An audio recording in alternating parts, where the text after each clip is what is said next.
Jane Eyre by Charlotte Bronte, Chapter 26. Sophie came at 7 to dress me. She was very long indeed in accomplishing her task, so long that Mr. Rochester, grown, I suppose, impatient of my delay, sent up to ask why I did not come. She was just fastening my veil, the plain square of blonde after all, to my hair with a brooch. I hurried from under her hands as soon as I could. "Stop," she cried in French. "Look at yourself in the mirror. You have not taken one peep." So I turned at the door. I saw a robed and veiled figure, so unlike my usual self that it seemed almost the image of a stranger. "Jane," called a voice, and I hastened down. I was received at the foot of the stairs by Mr. Rochester. "Lingerer," he said, "my brain is on fire with impatience, and you tarry so long." He took me into the dining-room, surveyed me keenly all over, pronounced me fair as a lily, and not only the pride of his life, but the desire of his eyes, and then telling me he would give me but 10 minutes to eat some breakfast, he rang the bell. One of his lately hired servants, a footman, answered it. "Is John getting the carriage ready?" "Yes, sir." "Is the luggage brought down?" "They are bringing it down, sir." "Go you to the church. See if Mr. Wood, the clergyman, and the clerk are there. Return and tell me." The church, as the reader knows, was but just beyond the gates. The footman soon returned. "Mr. Wood is in the vestry, sir, putting on his surplice." "And the carriage?" "The horses are harnessing." "We shall not want it to go to church, but it must be ready the moment we return. All the boxes and luggage arranged and strapped on, and the coachman in his seat." "Yes, sir." "Jane, are you ready?" I rose. There were no groomsmen, no bridesmaids, no relatives to wait for or marshal. None but Mr. Rochester and I. Mrs. Fairfax stood in the hall as we passed. I would fain have spoken to her, but my hand was held by a grasp of iron. I was hurried along by a stride I could hardly follow, and to look at Mr. Rochester's face was to feel that not a second of delay would be tolerated for any purpose. I wonder what other bridegroom ever looked as he did, so bent up to a purpose, so grimly resolute, or who, under such steadfast brows, ever revealed such flaming and flashing eyes. I know not whether the day was fair or foul. In descending the drive, I gazed neither on sky nor earth. My heart was with my eyes, and both seemed migrated into Mr. Rochester's frame. I wanted to see the invisible thing on which, as we went along, he appeared to fasten a glance fierce and fell. I wanted to feel the thoughts whose force he seemed breasting and resisting. At the churchyard wicket he stopped. He discovered I was quite out of breath. "Am I cruel in my love?" he said. "Delay an instant. Lean on me, Jane." And now I can recall the picture of the grey old house of God rising calm before me, of a rook wheeling round the steeple, of a ruddy morning sky beyond. I remember something, too, of the green grave mounds, and I have not forgotten either 2 figures of strangers straying amongst the low hillocks and reading the mementos graven on the few mossy headstones. I noticed them because, as they saw us, they passed round to the back of the church, and I doubted not they were going to enter by the side-aisle door and witness the ceremony. By Mr. Rochester they were not observed.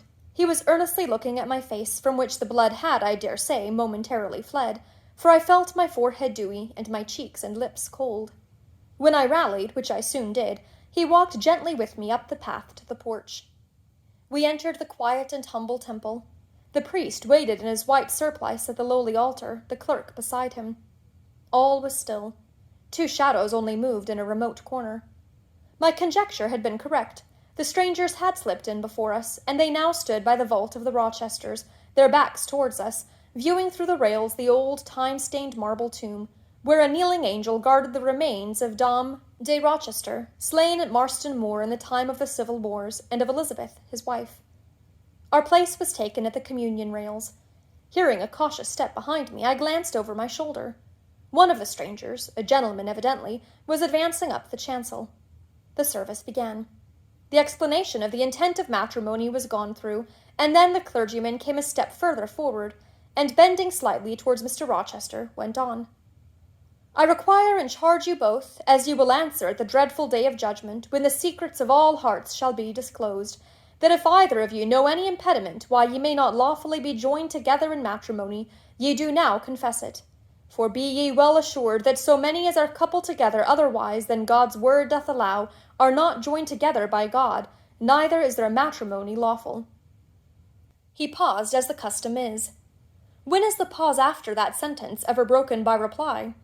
not perhaps once in 100 years, and the clergyman, who had not lifted his eyes from his book and had held his breath but for a moment, was proceeding. His hand was already stretched towards Mr. Rochester as his lips unclosed to ask, "Wilt thou have this woman for thy wedded wife?" when a distinct and near voice said, "The marriage cannot go on. I declare the existence of an impediment." The clergyman looked up at the speaker and stood mute. The clerk did the same. Mr. Rochester moved slightly, as if an earthquake had rolled under his feet. Taking a firmer footing, and not turning his head or eyes, he said, "Proceed." Profound silence fell when he had uttered that word with deep but low intonation. Presently Mr. Wood said, "I cannot proceed without some investigation into what has been asserted, and evidence of its truth or falsehood." "The ceremony is quite broken off," subjoined the voice behind us. "I am in a condition to prove my allegation. An insuperable impediment to this marriage exists." Mr. Rochester heard, but he did not. He stood stubborn and rigid, making no movement but to possess himself of my hand. What a hot and strong grasp he had, and how like quarried marble was his pale, firm, massive front at this moment. How his eyes shone, still watchful and yet wild beneath. Mr. Wood seemed at a loss. "What is the nature of the impediment?" he asked. "Perhaps it may be got over, explained away." "Hardly," was the answer. "I have called it insuperable, and I speak advisedly." The speaker came forward and leaned on the rails. He continued, uttering each word distinctly, calmly, steadily, but not loudly.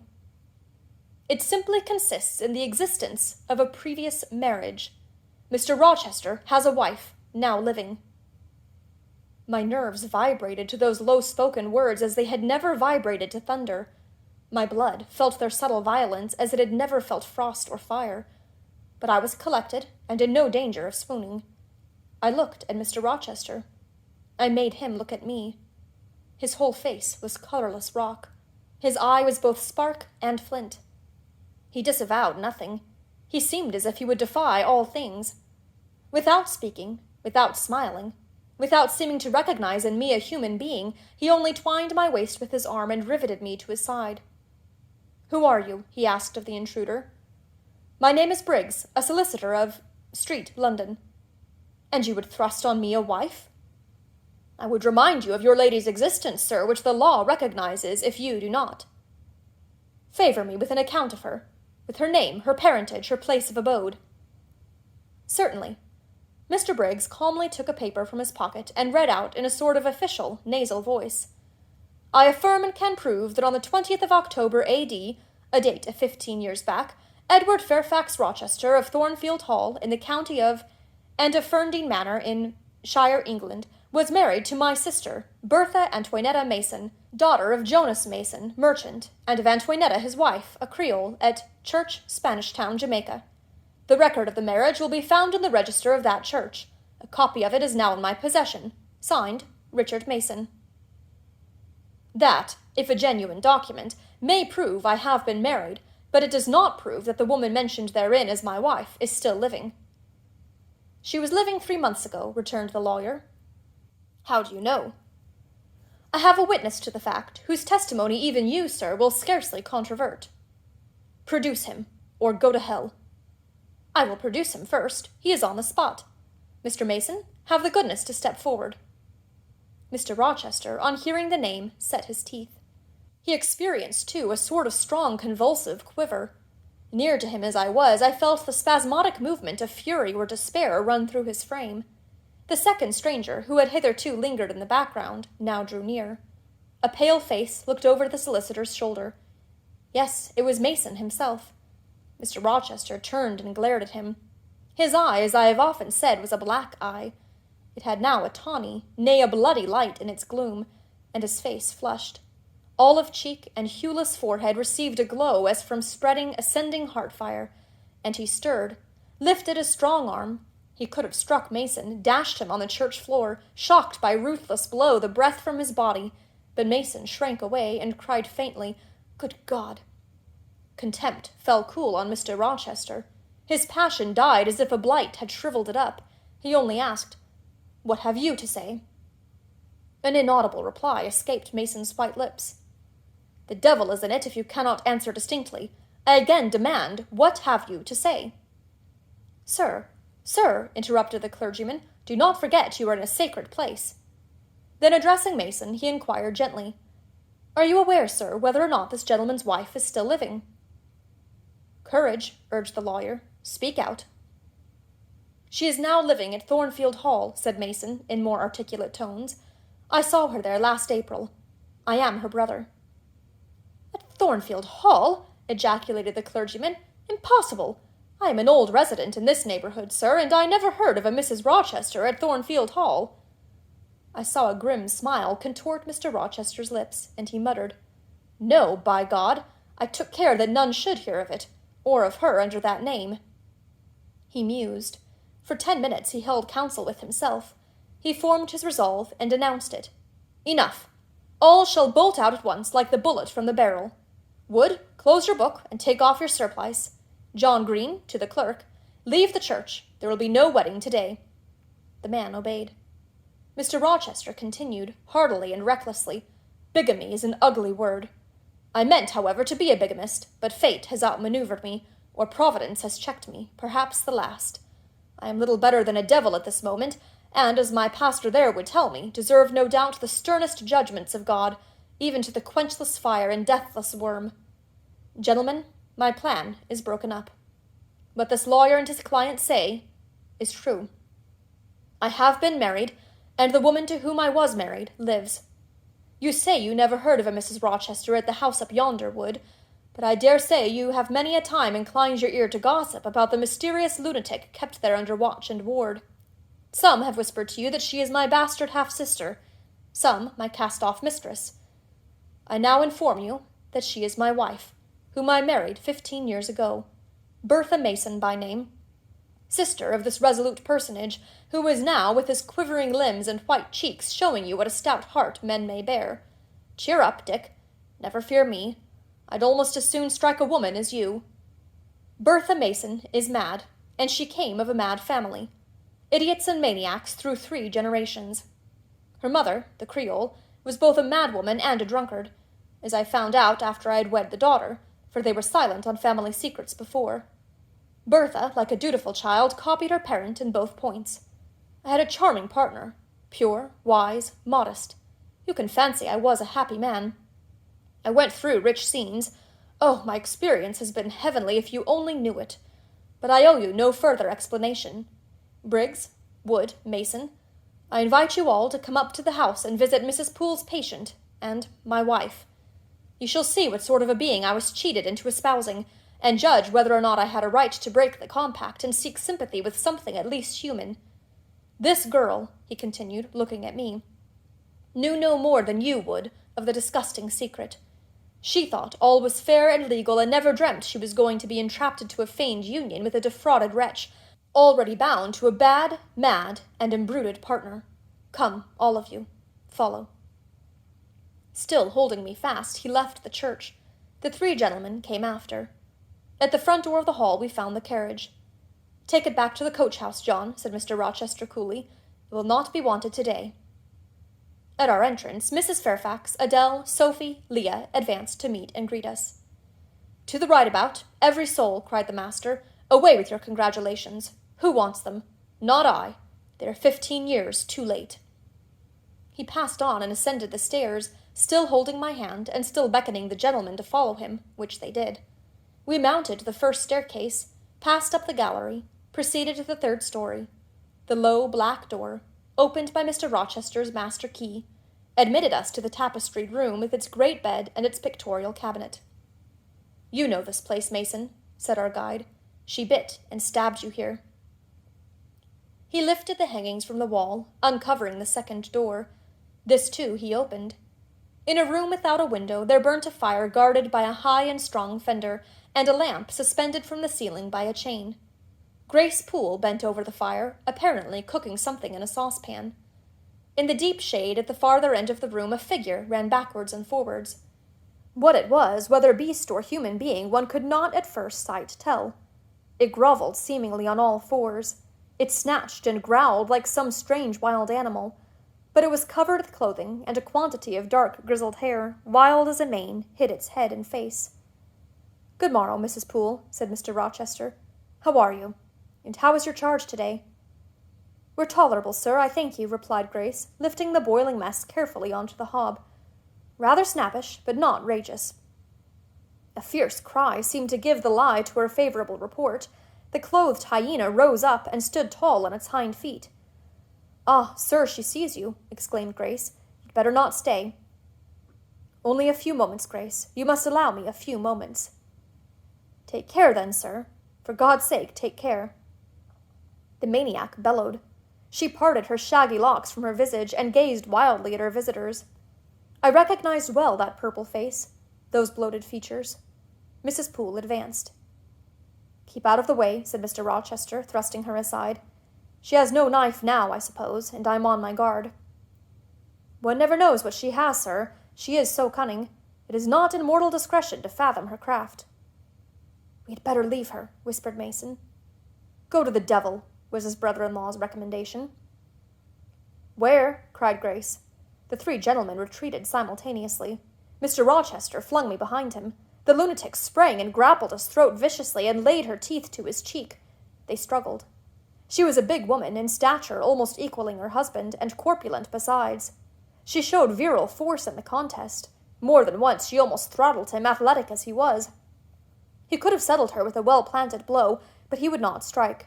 He would only wrestle. At last he mastered her arms. Grace Poole gave him a cord, and he pinioned them behind her. With more rope, which was at hand, he bound her to a chair. The operation was performed amidst the fiercest yells and the most convulsive plunges. Mr. Rochester then turned to the spectators. He looked at them with a smile both acrid and desolate. "That is my wife," said he. "Such is the sole conjugal embrace I am ever to know. Such are the endearments which are to solace my leisure hours. And this is what I wish to have," laying his hand on my shoulder. "This young girl, who stands so grave and quiet at the mouth of hell, looking collectively at the gambols of a demon, I wanted her just as a change after that fierce rag-out. Wood and Briggs, look at the difference. Compare these clear eyes with the red balls yonder, this face with that mask, this form with that bulk. Then judge me, priest of the gospel and man of the law, and remember with what judgment ye judge, ye shall be judged. Off with you now. I must shut up my prize." We all withdrew.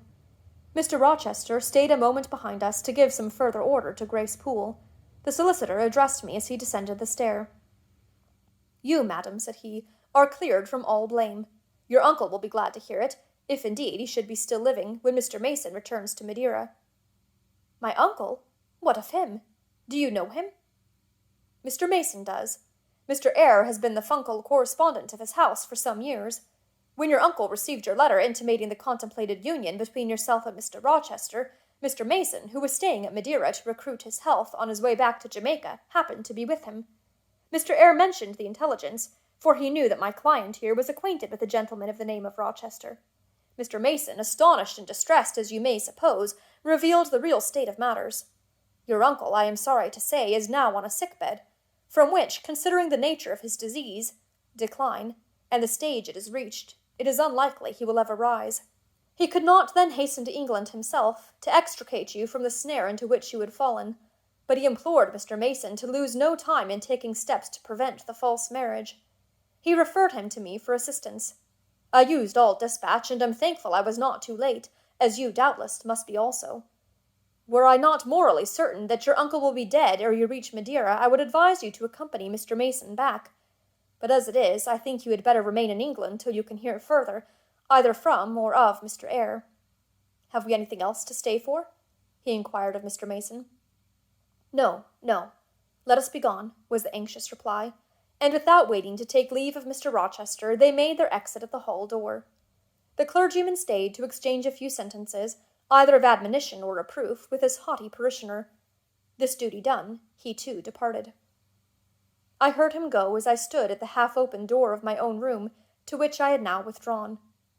The house cleared, I shut myself in, fastened the bolt that none might intrude, and proceeded, not to weep, not to mourn, I was yet too calm for that, but, mechanically, to take off the wedding dress, and replace it by the stuff gown I had worn yesterday, as I thought, for the last time.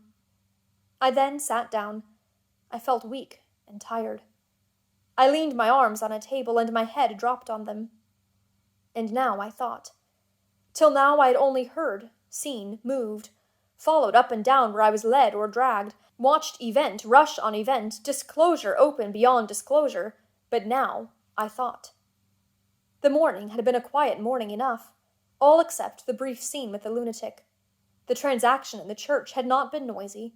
There was no explosion of passion, no loud altercation, no dispute, no defiance or challenge, no tears, no sobs. A few words had been spoken, a calmly pronounced objection to the marriage made, some stern, short questions put by Mr. Rochester, answers, explanations given, evidence adduced, an open admission of the truth had been uttered by my master, then the living proof had been seen. The intruders were gone, and all was over. I was in my own room as usual, just myself, without obvious change. Nothing had smitten me, or scathed me, or maimed me. And yet where was the Jane Eyre of yesterday? Where was her life? Where were her prospects? Jane Eyre, who had been an ardent, expectant woman, almost a bride, was a cold, solitary girl again. Her life was pale. Her prospects were desolate.